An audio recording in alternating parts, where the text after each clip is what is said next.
नमस्कार, जय हिंद, वंदे मातरम। स्वागत है आपका एक बार फिर से हमारे चैनल पर नालंदा ऑनलाइन स्टडी पॉइंट में। दोस्तों, कैसे हैं आप सभी लोग? उम्मीद कर रहे हैं कि आप सभी लोग बहुत अच्छे होंगे, आपके परिवार में सभी लोग कुशल मंगल होंगे और आपका स्वास्थ्य बहुत ही अच्छा चल रहा होगा। दोस्तों, आपकी स्टडी कैसे चल रही है ये भी आपको कमेंट में ज़रूर लिखना है। आज हम इंडियन हिस्ट्री, भारतीय इतिहास और इंडियन पॉलिटी के बारे में पढ़ेंगे। 50 महत्वपूर्ण प्रश्न आपके लेकर हाजिर हैं जो कि परीक्षाओं के अंदर पूछे जा चुके हैं और बार बार परीक्षाओं के अंदर आते रहते हैं। फ्रेंड्स, जो भी चैनल पहली बार आया है, जिन लोगों ने अभी तक हमारा चैनल सब्सक्राइब नहीं किया है, उन सभी से रिक्वेस्ट है कि आप हमारा चैनल सब्सक्राइब कर लें, वीडियो को लाइक करें, शेयर करें और नोटिफिकेशन वाला बटन भी अवश्य दबा लीजिए ताकि आपको आने वाली क्लास की अपडेट टाइम पर मिलती रहे। ठीक है। और जिन लोगों ने अभी तक हमारे इससे पहले वाली क्लास नहीं देखी है, वीडियो का लिंक हमने डिस्क्रिप्शन बॉक्स में दिया हुआ है, वहां जाकर आप इससे पहले की सारी वीडियो देख सकते हैं। बहुत सारी वीडियो हमारे चैनल पर आपको मिल जाएंगी। ठीक है दोस्तों, उम्मीद करते हैं आप लोगों को सब बात समझ में आ गई होगी। तो बढ़ते हैं आज के अपने पहले प्रश्न की ओर, टाइम न खराब करते हुए। ये रहा पहला प्रश्न, क्वेश्चन नंबर फर्स्ट। गुप्त वंश का संस्थापक कौन था? Option A Srigupta, option B Bharatgupta, option C Chandragupta और ऑप्शन डी है इनमें से कोई भी नहीं। गुप्त वंश का संस्थापक बताइए दोस्तों, सही उत्तर हमारा क्या होगा? गुप्त वंश का संस्थापक कौन था? तो दोस्तों, इसका जो सही उत्तर होगा हमारा, गुप्त वंश का संस्थापक हमारा श्रीगुप्त था। Option number A, option number A हमारा सही उत्तर है क्वेश्चन नंबर फर्स्ट का। नेक्स्ट क्वेश्चन की ओर चलेंगे। क्वेश्चन नंबर फर्स्ट के बाद है क्वेश्चन नंबर सेकंड। ये रहा क्वेश्चन नंबर सेकंड।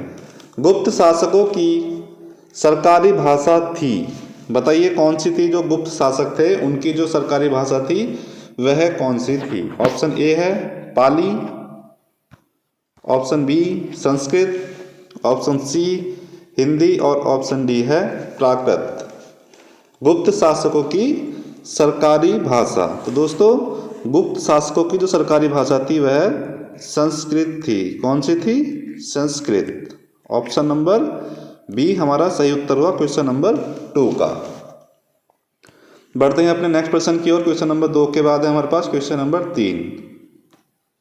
प्राचीन भारत में निम्नलिखित में से कौन सी एक लिपि दाईं ओर से बाईं ओर लिखी जाती थी? बहुत ही अच्छा प्रश्न है दोस्तों। प्राचीन भारत में निम्नलिखित में से कौन सी एक ऐसी लिपि है जो दाईं ओर से बाईं ओर लिखी जाती थी?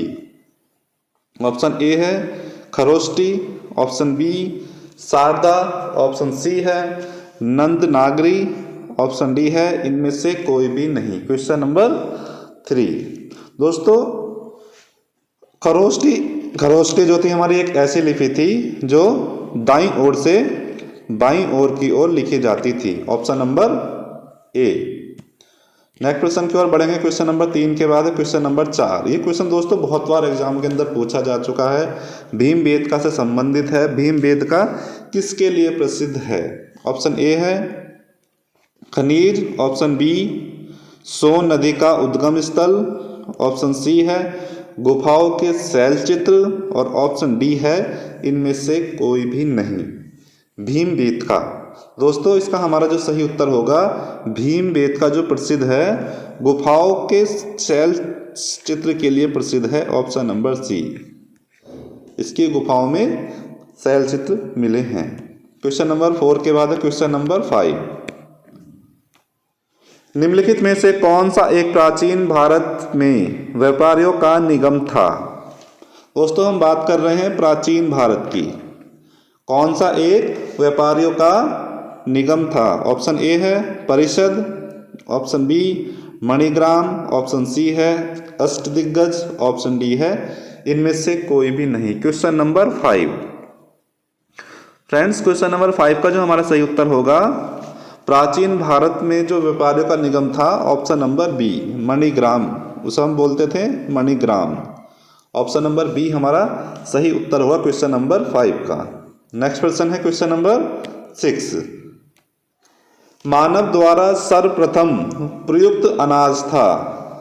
ऑप्शन ए चावल, ऑप्शन बी गेहूं, ऑप्शन सी बाजरा और ऑप्शन डी है जौ। ऑप्शन डी है दोस्तों जौ। बताइए सही उत्तर हमारा क्या होगा क्वेश्चन नंबर 6 का।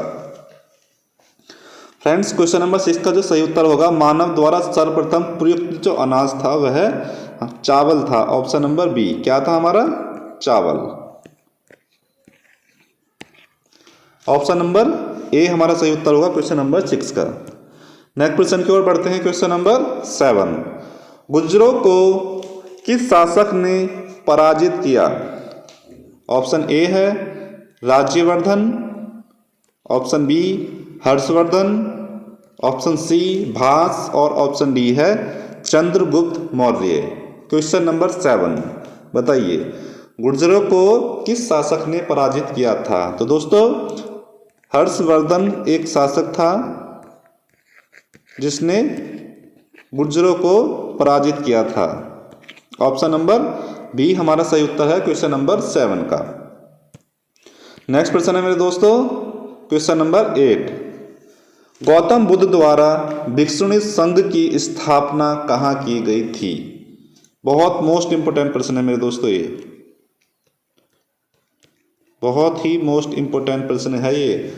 गौतम बुद्ध द्वारा भिक्षुणी संघ की स्थापना कहाँ की गई थी। ऑप्शन ए है Sarnath, option B Kapilavastu, option C है वैशाली और ऑप्शन डी है इनमें से कोई भी नहीं। भिक्षुणी संघ की जो स्थापना की गई थी वैशाली के अंदर की गई थी। ऑप्शन नंबर सी बिल्कुल सही उत्तर होगा हमारा क्वेश्चन नंबर 8 का। नेक्स्ट क्वेश्चन की ओर चलेंगे, क्वेश्चन नंबर 9। गौतम बुद्ध ने अपना प्रथम उपदेश कहाँ दिया था। कम से कम 50 या ये मान के चलिए आप कम से कम 1000 बार एक प्रश्न एग्जाम के अंदर पूछा जा चुका है। गौतम बुद्ध ने अपना प्रथम उपदेश कहाँ दिया था।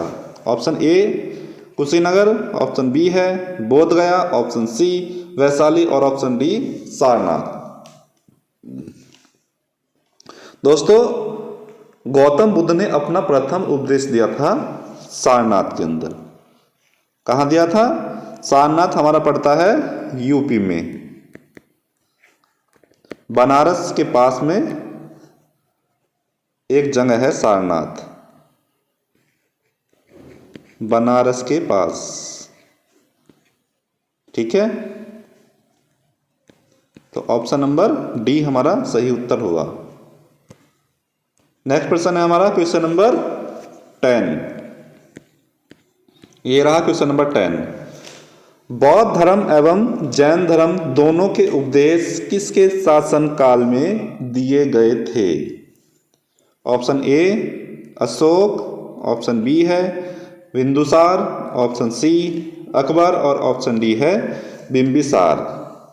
बताइए हमारा सही उत्तर क्या होगा। बौद्ध धर्म एवं जैन धर्म दोनों के जो उपदेश दिए गए थे महाराजा बिंदुसार के शासनकाल में दिए गए थे। ऑप्शन नंबर डी हमारा सही उत्तर है क्वेश्चन नंबर 10 का। फ्रेंड्स 10 क्वेश्चन हमारे हो चुके हैं।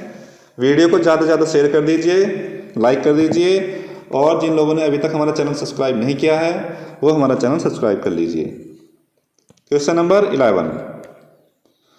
महावीर की मृत्यु कहाँ हुई थी। क्वेश्चन बहुत अच्छा है। महावीर की मृत्यु कहाँ हुई थी। ऑप्शन ए कुलमुगले, ऑप्शन बी है पावापुरी, ऑप्शन सी लुम्बिनी और ऑप्शन डी है इनमें से कोई भी नहीं। Question number 11। महावीर की जो मृत्यु हुई थी हमारी, ये हुई थी हमारी पावापुरी में। कहाँ हुई थी, पावापुरी में महावीर। और लुम्बिनी में हुई थी हमारी गौतम बुद्ध की। किनकी हुई थी, गौतम बुद्ध की मृत्यु हुई थी हमारी लुम्बिनी में। ठीक है, ये क्वेश्चन भी बहुत बार पूछे जा चुके हैं। बढ़ते हैं अपने नेक्स्ट प्रश्न की ओर। नेक्स्ट प्रश्न है हमारा क्वेश्चन नंबर 11 के बाद क्वेश्चन नंबर 12। सिद्धार्थ को ज्ञान की प्राप्ति कहाँ हुई थी। क्वेश्चन अच्छा है। सिद्धार्थ को ज्ञान की प्राप्ति कहाँ हुई थी? Option A Sarnath, option B है गया, ऑप्शन सी वाराणसी और ऑप्शन डी कुशीनगर। दोस्तों सिद्धार्थ जो है ये गौतम बुद्ध का जो बचपन का नाम था वो सिद्धार्थ था। तो बताइए इसका सही उत्तर हमारा क्या हुआ? कहाँ पर इनको ज्ञान की प्राप्ति हुई थी? इनको जो ज्ञान की प्राप्ति हुई थी ये हुई थी गया में। गया हमारा पड़ता है बिहार। कहाँ पड़ता है? बिहार में। नेक्स्ट क्वेश्चन की ओर बढ़ते हैं। Question number 13। भागवत संप्रदाय के विकास में किसका योगदान अत्यधिक था? ऑप्शन ए हिंदू यूनानी, ऑप्शन बी है Kushan, option C Parthian, option D है गुप्त। क्वेश्चन नंबर 13 बताइए दोस्तों सही उत्तर हमारा क्या होगा? भागवत संप्रदाय में विकास में सबसे अत्यधिक जो योगदान था हिंदू यूनानी का था। Option number A. Next question की ओर चलते हैं। क्वेश्चन नंबर 13 के बाद है क्वेश्चन नंबर 14। महात्मा बुद्ध किस क्षेत्रीय कुल के थे? ऑप्शन ए जांत्रिक, ऑप्शन बी है कुल्ली, ऑप्शन सी शाक्य और ऑप्शन डी है कौशल। महात्मा बुद्ध किस क्षेत्रीय कुल के थे? दोस्तों इसका जो हमारा सही उत्तर होगा महात्मा बुद्ध हमारे शाक्य कुल के थे। Option number C. किसके कुल के थे? शाक्य। नेक्स्ट क्वेश्चन की ओर बढ़ते हैं। Question number 15। निम्नलिखित में से प्राचीनतम राजवंश कौन सा है? Option A Kushan, option B Maurya, option C Gupta, option D है कण्व। Question number 15। प्राचीनतम राजवंश जो है वह है मौर्य वंश। Option number B. Next question की ओर बढ़ते हैं। Question number 16। मौर्य समाज की स्थापना किसने की? ऑप्शन ए चंद्रगुप्त मौर्य ने, ऑप्शन बी है अशोक ने, ऑप्शन सी बिंदुसार ने। ये दोस्तों यहाँ पे सागर हो गया है इसका नाम, इसे जो हम लिखा जाता है मैं लिख देता हूँ एक बार आपको,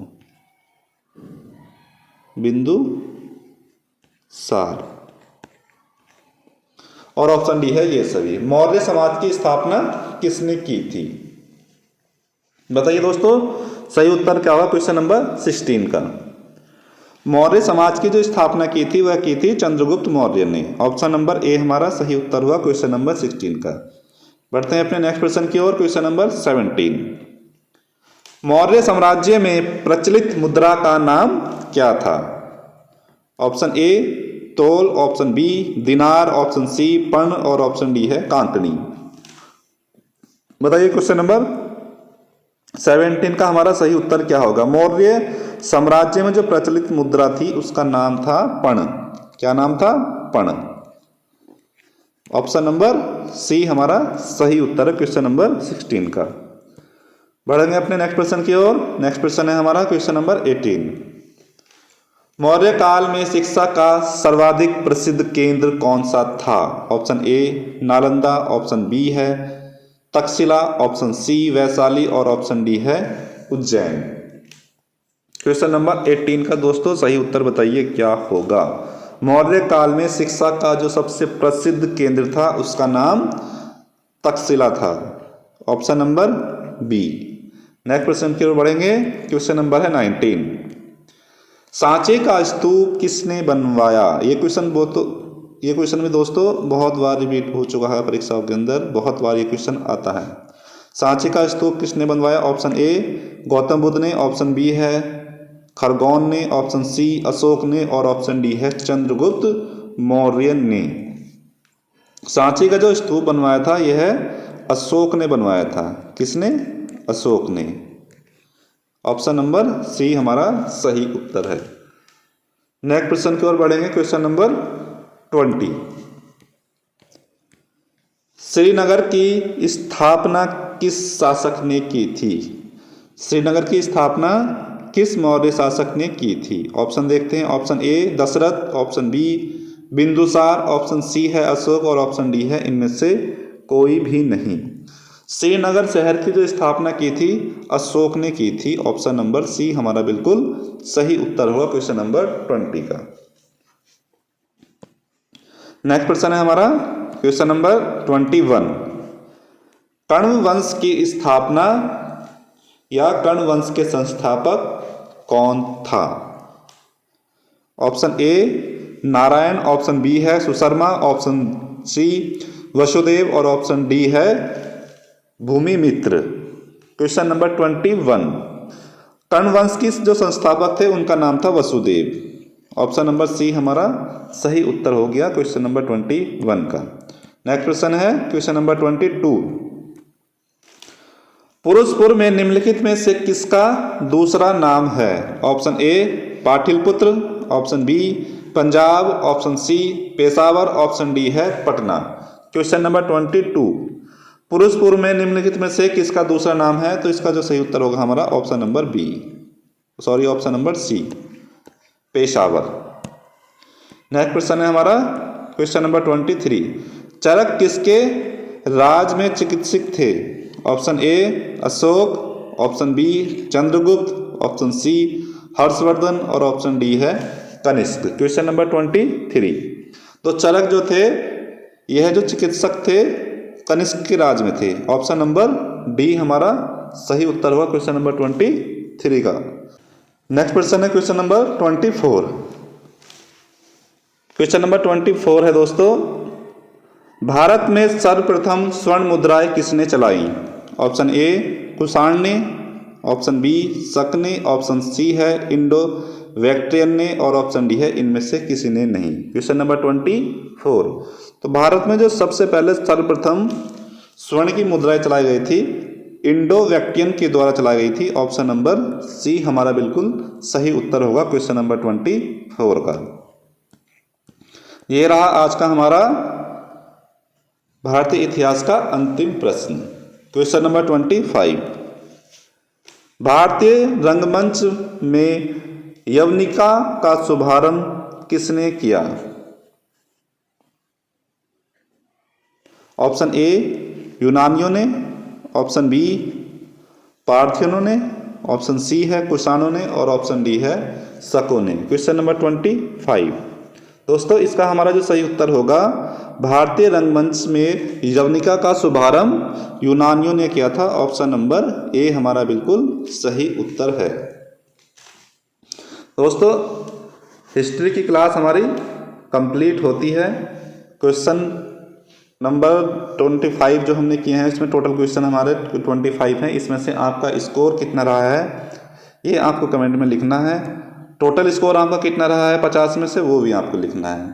अब हम बढ़ेंगे अपने नेक्स्ट टॉपिक की ओर, भारतीय संविधान, इंडियन कॉन्स्टिट्यूशन।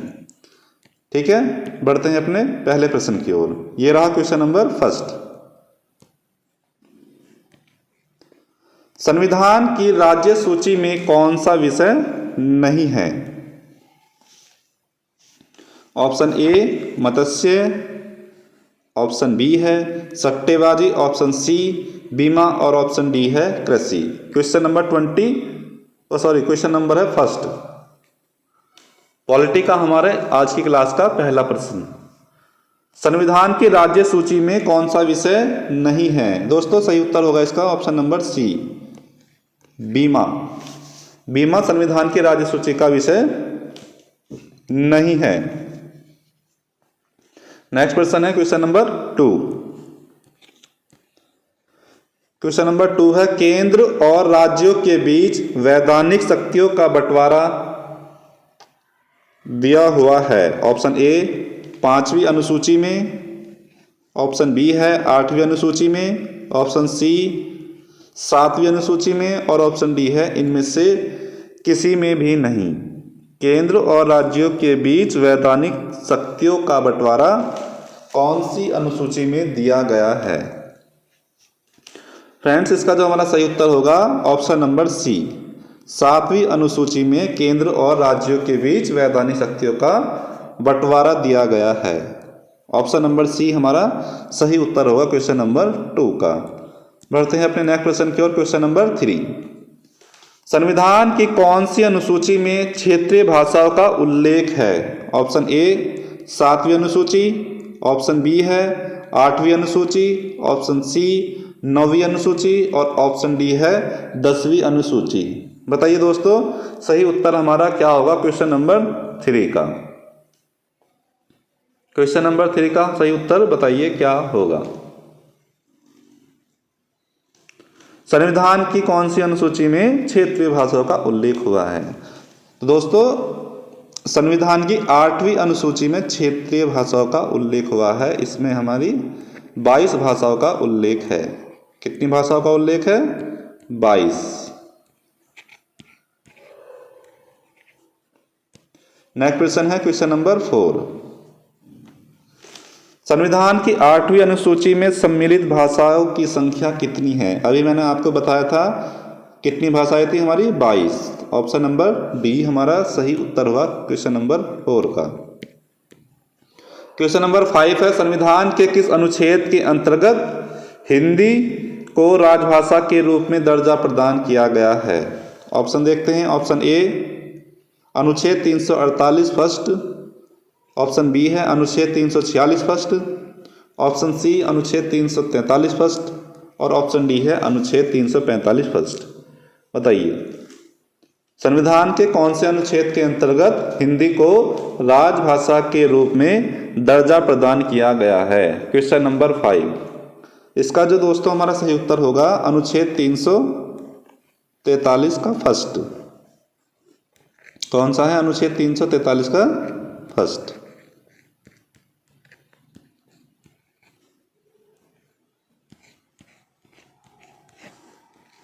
नेक्स्ट क्वेश्चन की ओर बढ़ेंगे। Question number 5। किसी भाषा को किसी राज्य भाषा के रूप में अंगीकार करने का अधिकार किसके पास है? ऑप्शन ए राष्ट्रपति, ऑप्शन बी है राजभाषा और ऑप्शन सी है राज्य विधानमंडल। क्वेश्चन नंबर 6 और हमारा इसका डी ऑप्शन गायब है, ऊपर हो गया है, नीचे रह गया है। हाँ, संसद। तो इसको मैं थोड़ा सा जूम कम कर देता हूँ ताकि आपको चारों ऑप्शन दिखाई दे।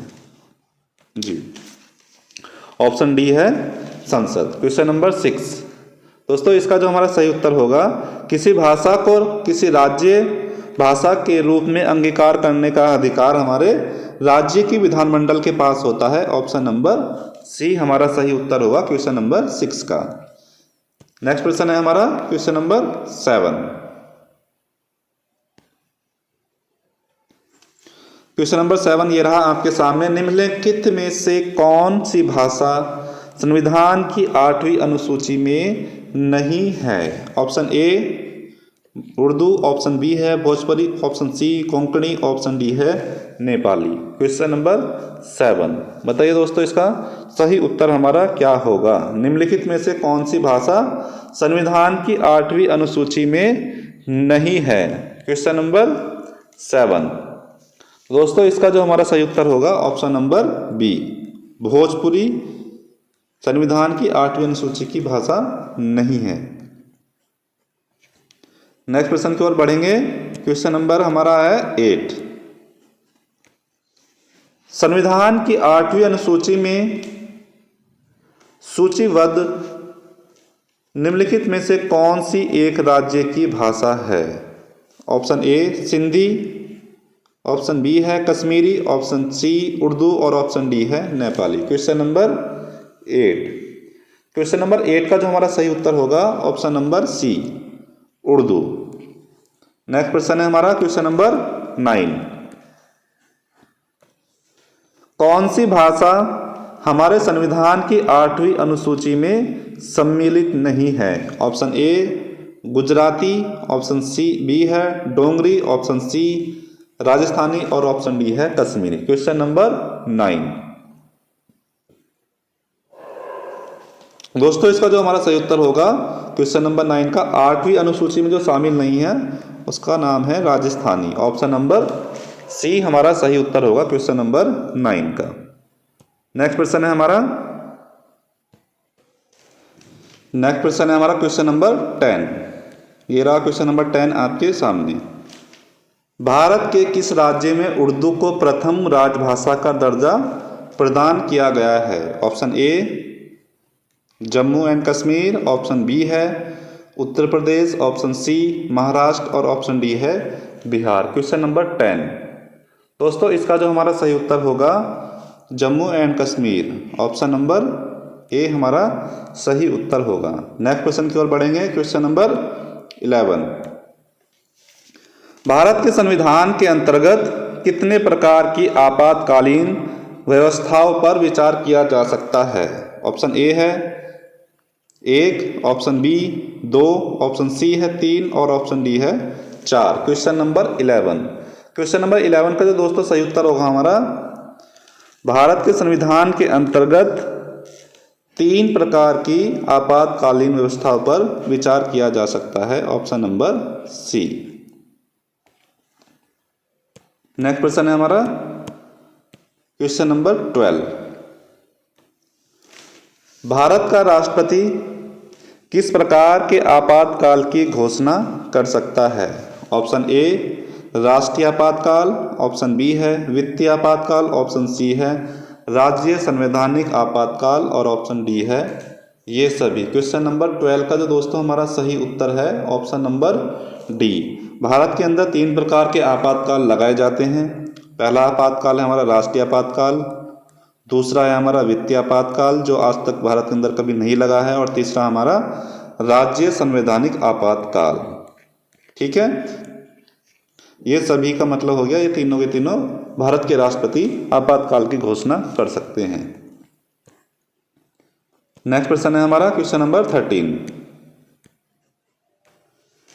अब तक कितनी बार राष्ट्रीय आपातकाल की उद्घोषणा राष्ट्रपति द्वारा की जा चुकी है? ऑप्शन ए है 2 बार, ऑप्शन बी 3 बार, ऑप्शन सी 4 बार और ऑप्शन डी है 5 बार। क्वेश्चन नंबर 13 बताइए, बहुत ही अच्छा प्रश्न आपके सामने है। अब तक भारत के अंदर कितनी बार राष्ट्रपति आपातकाल की घोषणा कर चुके हैं? क्वेश्चन नंबर 13 दोस्तों, अभी तक भारत के अंदर 3 बार आपातकाल लगा है, ऑप्शन नंबर बी हमारा सही उत्तर होगा। क्वेश्चन नंबर हमारा 14 ये रहा आपके सामने। संविधान के किस अनुच्छेद के तहत राष्ट्रीय आपातकाल की घोषणा राष्ट्रपति करता है? ऑप्शन ए अनुच्छेद 352, ऑप्शन बी है अनुच्छेद 356 और ऑप्शन डी है ऑप्शन सी है अनुच्छेद 360 और ऑप्शन डी है हमारा ये अनुच्छेद 382। क्वेश्चन नंबर 14 दोस्तों, इसका जो हमारा सही उत्तर होगा क्वेश्चन नंबर 14 का, अनुच्छेद 352 के तहत भारत के राष्ट्रपति राष्ट्रीय आपातकाल की घोषणा करते हैं, और अनुच्छेद 356 के तहत राज्यों के अंदर जो आपातकाल हमारा लगता है उसकी घोषणा की जाती है। अनुच्छेद 360 के तहत वित्तीय संकट का जो आपातकाल होता है वह लगाया जाता है। ठीक है, नेक्स्ट क्वेश्चन की ओर बढ़ेंगे। क्वेश्चन नंबर 15 ये रहा आपके सामने।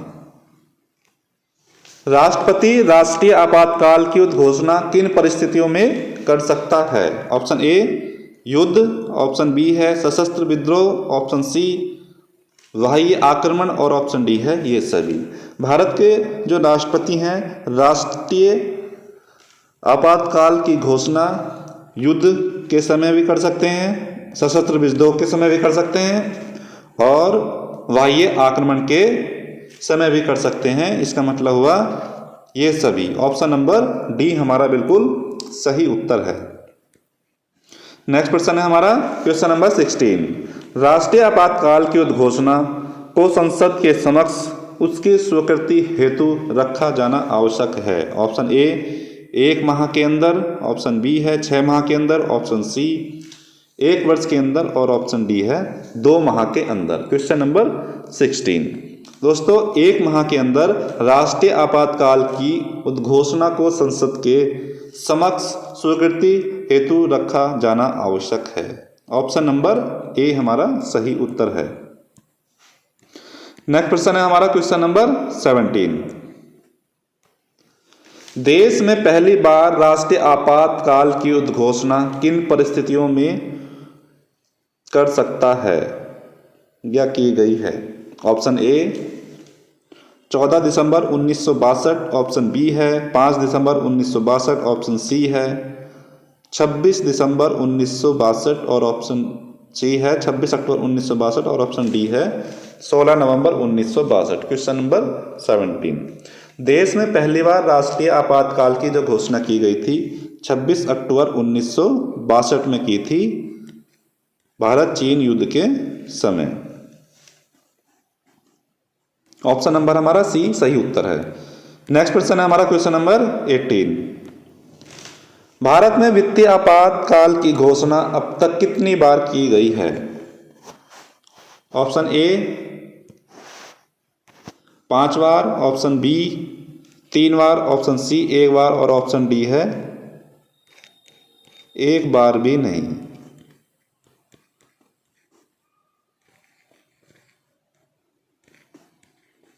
बताइए दोस्तों सही उत्तर हमारा क्या होगा? भारत के अंदर अभी तक वित्तीय आपातकाल की घोषणा 1 बार भी नहीं की गई है। ऑप्शन नंबर डी हमारा सही उत्तर है। नेक्स्ट क्वेश्चन है हमारा क्वेश्चन नंबर 19।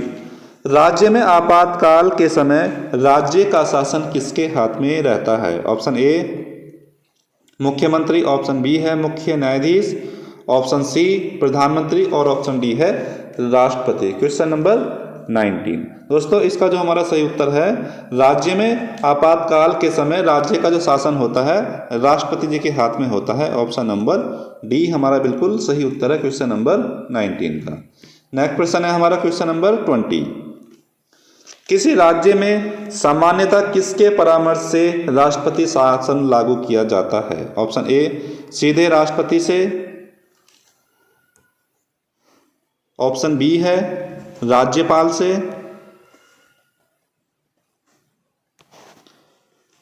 राज्य के जो राज्यपाल होते हैं उनसे, और ऑप्शन सी है कार्यकारी सरकार से और ऑप्शन डी है इनमें से कोई भी नहीं। Question number 20। दोस्तों इसका जो सही उत्तर होगा, किसी राज्य में सामान्यतः किसके परामर्श से राष्ट्रपति शासन लागू होता है? तो राज्य के जो राज्यपाल होते हैं उनके परामर्श से राष्ट्रपति शासन लागू होता है। ऑप्शन नंबर बी हमारा सही उत्तर है क्वेश्चन नंबर 20 का। दोस्तों जो भी चैनल पहली बार आया है, जिन लोगों ने अभी तक हमारा चैनल सब्सक्राइब नहीं किया है उन सभी से रिक्वेस्ट है कि हमारे चैनल को आप जल्दी से जल्दी सब्सक्राइब करें और हमारी वीडियो को लाइक करें, शेयर करें। क्वेश्चन नंबर 21 है किस समिति को स्थायी मितव्ययता समिति भी कहा जाता है? ऑप्शन ए लोक लेखा समिति, ऑप्शन बी है संयुक्त प्रवर समिति, ऑप्शन सी नियम समिति और ऑप्शन डी है प्राक्कलन समिति। Question number 21। दोस्तों इसका सही उत्तर होगा हमारा ऑप्शन नंबर डी प्राक्कलन समिति। नेक्स्ट क्वेश्चन है क्वेश्चन नंबर 22। निम्नलिखित में से वह समिति कौन सी जिसमें राज्यसभा का कोई सदस्य नहीं होता है? ऑप्शन ए सार्वजनिक उपक्रम की समिति, ऑप्शन बी है नियम समिति, ऑप्शन सी है प्राक्कलन समिति और ऑप्शन डी है लोक लेखा समिति। बताइए दोस्तों इसका सही उत्तर हमारा क्या हुआ क्वेश्चन नंबर 22 का? क्वेश्चन नंबर 22 का दोस्तों सही उत्तर हमारा बताइए क्या होगा? दोस्तों इसका जो सही उत्तर है हमारा प्राक्कलन समिति, option number C. Next question है हमारा क्वेश्चन नंबर 23। लोकसभा समिति में कुल कितने सदस्य होते हैं? Option A 15, option B 22, option C 30, option D है 45। Question number 23। लोकसभा समिति में कुल कितने सदस्य होते हैं? लोकसभा समिति में कुल 22 सदस्य होते हैं। ऑप्शन नंबर बी हमारा बिल्कुल सही उत्तर है क्वेश्चन नंबर 23 का। नेक्स्ट क्वेश्चन है दोस्तों हमारा question number 24, second last question है आज की क्लास का ये। निम्नलिखित में से कौन सा सार्वजनिक व्यय पर संसदीय नियंत्रण का एक अंग नहीं है? ऑप्शन ए लोक लेखा समिति, ऑप्शन बी है भारत का नियंत्रण एवं महालेखा जिसे हम कैग के नाम से भी जानते हैं, ऑप्शन सी प्राक्कलन समिति और ऑप्शन डी है इनमें से कोई भी नहीं। क्वेश्चन नंबर 22, निम्नलिखित में से कौन सा सार्वजनिक व्यय पर संसदीय नियंत्रण का अंग नहीं है? क्वेश्चन नंबर 24 दोस्तों सही उत्तर है हमारा option number B CAG, Bharat का नियंत्रण एवं महालेखा। और ये रहा आज का हमारा अंतिम प्रश्न। भारत के नियंत्रण एवं महालेखा परीक्षक की रिपोर्ट की समीक्षा करने वाली संसदीय समिति है? ऑप्शन ए आकलन समिति, ऑप्शन बी लोक लेखा समिति, ऑप्शन सी है प्रवर समिति और ऑप्शन डी है इनमें से कोई भी नहीं। क्वेश्चन नंबर 25 दोस्तों इसका जो हमारा सही उत्तर होगा भारत के नियंत्रण एवं महालेखा परीक्षक की रिपोर्ट की समीक्षा करने वाली संसदीय समिति का नाम है हमारा लोक लेखा समिति, ऑप्शन नंबर बी। दोस्तों यह थी आज की हमारी क्लास। आपका स्कोर कितना रहा है आपको कमेंट में लिखना है, जितना भी आपका स्कोर रहा है वो आपको जरूर लिखना है, ठीक है। मिलेंगे आपको हम नेक्स्ट क्लास में। आप सभी लोगों का नालंदा परिवार से जुड़ने के लिए बहुत बहुत धन्यवाद। और जिन लोगों ने अभी तक हमारा चैनल सब्सक्राइब नहीं करा है उन सभी से रिक्वेस्ट है कि नालंदा परिवार आपका है, इसको आप ज़्यादा से ज़्यादा लोगों तक पहुँचाइए, ज़्यादा से ज़्यादा शेयर कीजिए, ठीक है। मिलते हैं अपनी नेक्स्ट क्लास में। जय हिंद, वंदे मातरम।